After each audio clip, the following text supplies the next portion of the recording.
हो रहा है कि वसुंधरा जी के शरण विधानसभा में टके, इसके लिए मुझे बहुत बड़ी खुशी है। मैं मांग संख्या 54 और 55 पर मैं बोलने के लिए खड़ा हुआ हूँ। ये दुनिया तो एक समुद्र है, ये दुनिया तो एक समुद्र है, यूं ही लहरें आए जाया करती हैं। ऐसे कुछ ही व्यक्तित्व वाले व्यक्ति होते हैं जो सेवा में इतिहास बनाया करते हैं। श्रवण कुमार तो वो था जो अपने माँ बाप की सेवा करता था। ये श्रवण कुमार और घनश्याम तो वो है जो जनता को अपना भाई माई बाप समझते हैं। दिखने में कठोर हो सकता हूँ, दिखने में कठोर हो सकता हूँ, हृदय से बहुत नरम हूँ। दिखने में कठोर हो सकता हूँ, हृदय से बहुत नरम हूँ। मैं जनता में कद ऊंचा उठाकर रेडियो के खड़ा होने से ऊंचा नहीं होता है, कद तो ऊंचा होता है जनता को अपना माई बाप समझता है। क्या बात है। माननीय मंत्री महोदय, राजस्थान की बिजली की दशा को सुधारने के लिए आपका दायित्व बनता है। बूंद बूंद कृषि योजना में आपने कनेक्शन दिए थे। बूंद बूंद योजना में तत्काल पैसा जमा कराओ और कनेक्शन लो। कनेक्शन दे दिया, अब ट्रांसफार्मर जल जाता है किसान का तो ये क्या कहता है, हमारे पास आदेश नहीं, आप दूसरी जगह से बंधवा के लाओ। जिस देश का वासी हूँ उस देश की सेवा तो लूँगा। कहाँ से लेके आऊँगा ट्रांसफार्मर? लाहौर जाऊँगा, हरियाणा में जाऊँगा, चंडीगढ़ जाऊँगा? नो, जहाँ मैंने उपभोक्ता बना हूँ जिस AN ऑफिस का, वहीं से मुझे मिलना चाहिए। ये आपकी ड्यूटी बनती है, इसमें आप बदलाव करिए। आप कहोगे कांग्रेस ने क्यों नहीं किया, वो बिफोर की बातें करने को फायदा नहीं है। अब आप बैठे हो, आपको करना है, समय आपके हाथ में है। दूसरा, कृषि उपभोक्ता अपने कुएं का लोड बढ़ाता है और लोड भी बढ़ा लेता है और लोड बढ़ भी जाता है, लेकिन कहते हैं तार नहीं खींचेंगे। तो तार कौन खींचेगा? तार बाहर से खिंचवा के लाएगा। तो उससे वो कनेक्शन लेने के बाद, बढ़ाने के बाद में किसान क्या करेगा? चोरी करेगा। तो वो तारों से ही दूसरे को चलाएगा। फिर बिजली वाले आएंगे, आप क्या कर रहे हो? पेट खाली भूखा किम पापम नहीं करोती। भूखा आदमी क्या पाप नहीं कर सकता? जब वो आदमी अपना पेट पालने के लिए करेगा ना कुछ, तो उसके विचार बढ़ देते हैं। इसमें आप सुधार करिए। आप ये नहीं कहोगे कि ये हम नहीं कर सकते। आप नहीं कर सकते, ये तो घाटा होगा। किसान तुम्हारी वेट कर रहा है कि हमारी सरकार कुछ न कुछ हमारे लिए करेगी। तीसरा नंबर है, किसान के दूसरे कोई लाइन डालते नहीं हो, किसान दुर्घटना से ग्रस्त हो जाता है। फिर तो लाइन खींचता है, तार खींचता है तो दुर्घटना से ग्रस्त होता है। क्योंकि कभी रात बेरात जब पाइप बदलने के लिए जाता है तो पाइप उस तार के हट जाता है, तो वहीं उसकी मृत्यु हो जाती है। मृत्यु होने के बाद सरकार क्या करती है? मुआवजा देना पड़ता है, 5 लाख रुपया। आप देखिए, एक तो आदमी चला गया उस घर का, 5 लाख रुपया ऊँट के मुंह में जीरो है। क्या होता है? उसको शांति नहीं मिलती है। इसलिए स्वयं की गलती से कोई गलती हो जाए तो बात दूसरे लिए। सरकार की सरेआम गलती है कि तार ढीले छोड़ देते हैं। उनमें उनके ऊँट नीचे जाएगा भर चलाने के लिए तो ऊँट हट जाता है, ऊँट मर जाता है। फिर कैसा 2 लाख का ऊँट है। ये बिजली डिपार्टमेंट वैसे घाटे में चल रहा है और फिर ऊँट के 2 लाख रुपये दो। क्यों करते हो ऐसा काम? जब तुमने स्कीम में आ ही गए और तुम मंत्री बन ही गए तो जनता के दिलों में तो बैठो। ये काम आप कराओ। वैसे कहेंगे यार हीरालाल जी आए थे एक ज़माने में, उन्होंने लाइन टाइट करवा दी, आज सब लाइनें ऊँची। करो ना हिम्मत, करोगे क्या? राजे ने, हमारे मुख्यमंत्री जी ने एक बहुत बड़ी स्कीम दी। कोई भी आदमी कहता है मेरे साथ घर में कनेक्शन नहीं है, उन्होंने कहा जाओ कनेक्शन ले लो, और नए के नज़दीक से ट्रांसफार्मर वहाँ से कनेक्शन देके और सीधा तार जांटियों से खिंचवा दिया। खेजड़ियों के अंदर से तार खींच दिए। अब वो समय चला गया, खेजड़ी वाला खेजड़ी तो लोग काट के ले गए, वो तार ज़मीन में पड़े। अब आप उसमें थोड़ा होश बदलो कि वहाँ खंभे गाड़ के उसका सुधार करो। उन्होंने तो उस समय अच्छी दिशा दी थी कि कोई आदमी अंधेरे में बैठा है और अपने तार लाओ, ट्रांसफार्मर लगा देंगे, उससे सीधे घर में कनेक्शन ले लो। लेकिन वो साथ 10 साल पुरानी बातें हैं ना। उसके बाद में कोई सुधार ही नहीं किया इसने, सोच ही नहीं है क्या? उसको कनेक्शन को स्थिति बदलिए और दोबारा। सभापति जी बिल्कुल सच सच बोल रहे हैं कि 10 साल पहले हमारी सरकार सहयोग किया और जब इनकी आई इनकी किसी ने नहीं सुनी और इनको विश्वास है कि हम ही कुछ करें। अब तुम देख लो, नहीं तुम देख लो ना, कौन सा तीर मार लोगे तो तुम्हारा नाम दे देंगे ना। मैं नहीं सच्चे धन्यवाद, कुछ करोगे धन्यवाद दूंगा, ऐसे सुखी दे दूंगा क्या? कुछ करो सरी। लेबाकुन देबाकुन चायल कंदैया सेबाकुन। अपने स्थान से बोले।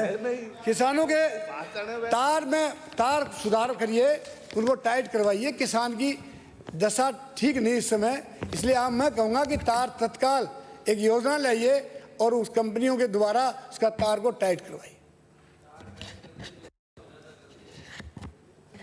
कंपनियों की आर्थिक स्थिति कमजोर है, कंपनियों की आर्थिक स्थिति कमजोर है कि पेमेंट देने में भी मजबूर हैं, और दुर्घटनाओं का बीमा कहाँ से देंगे? आप देखिए पीयूसी कंपनी में हमने पीयूसी कमेटी में हमने बुलाया जोधपुर के डिस्कॉम को। मैं आपको ईमानदार से कह रहा हूँ, वहाँ की अकाउंट अफसर कोई महिला थी, जब उसे हमने लिया ना, उसका ब्यौरा लिया, तो वो घबरा गई और रोने लग गई। मैं कहा कारण क्या बताओ? बोला अकाउंट में हिसाब नहीं जुड़ा। हिसाब कहाँ से जुड़ेगा?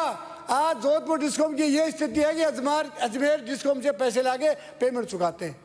ये दशा हो गई, जब कहाँ से चलेगा डिस्कॉम? इसमें मैं मानता हूँ कि कोई आदमी चोरी करता होगा। नए मीटर लगाए थे, नए मीटर लगाए, पुराने मीटर को मालूम ही नहीं, कोई ब्यौरा नहीं है, कोई ऑडिट नहीं है, यही मालूम नहीं पुराने वाले मीटर कहाँ गए।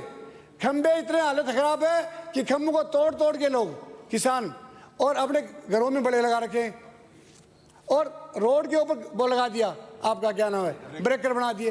कोई हिसाब नहीं है। जिस बढ़िया के बाद रोकड़ पोते नाम और रोकड़ पोते जमा नहीं मिलेगा तो वो बढ़िया अपना हिसाब कभी पूरा नहीं कर सकता। इसलिए डिस्कॉम के पास न रोकड़ पोते नाम है और न जमा है, सारा सिस्टम क्लेप्स हो गया।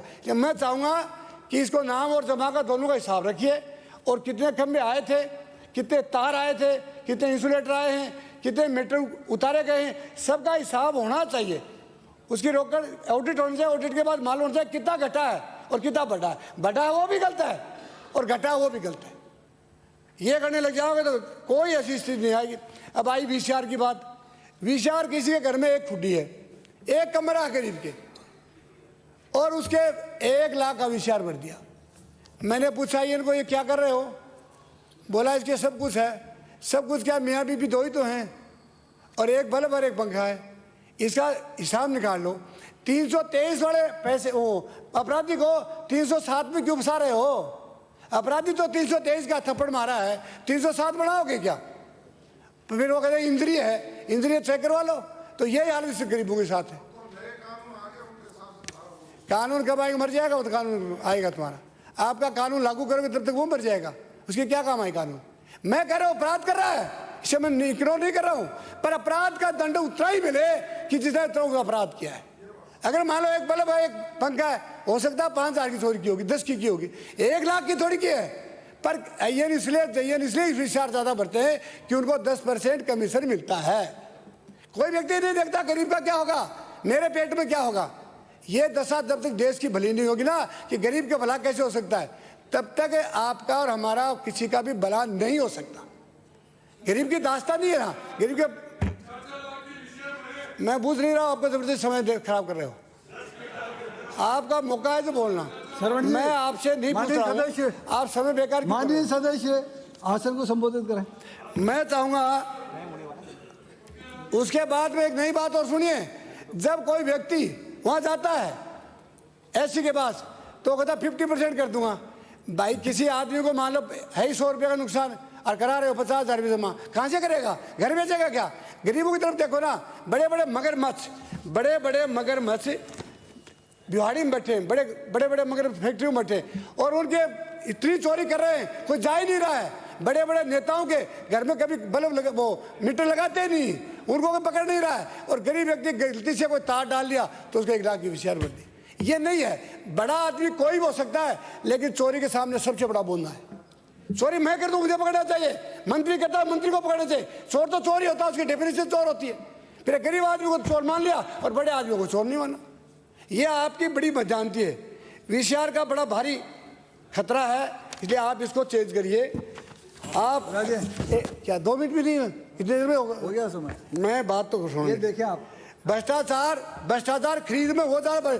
बिजली महंगी क्यों हो गई कि यहाँ राजस्थान में होता है, पंजाब में हो चाहे मध्य प्रदेश में हो, यहाँ के जो खरीदने वाले बड़े अफसर हैं उनमें भ्रष्टाचार खून खून में रम गया।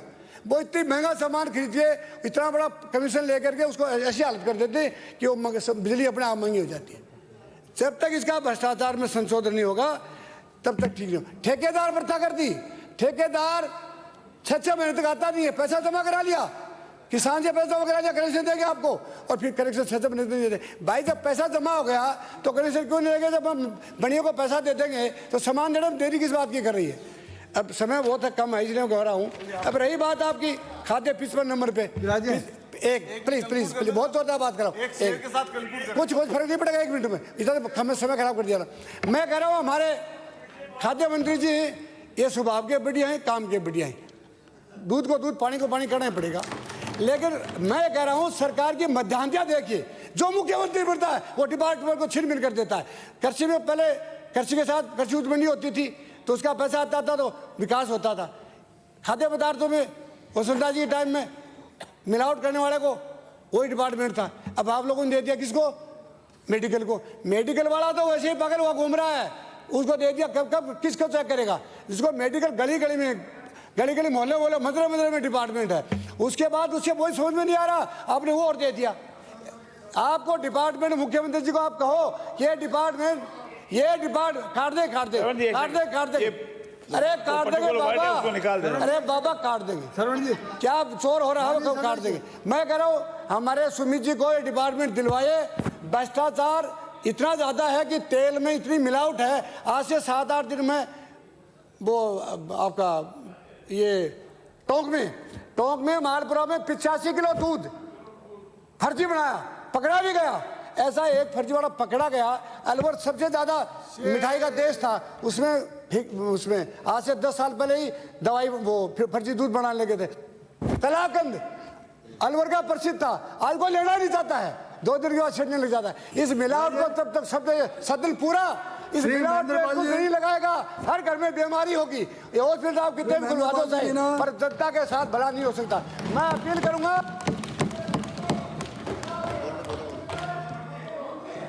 माननीय सभापति महोदय, आपका बहुत बहुत धन्यवाद। आपने मुझे मांग संख्या 54 ऊर्जा विभाग और मांग संख्या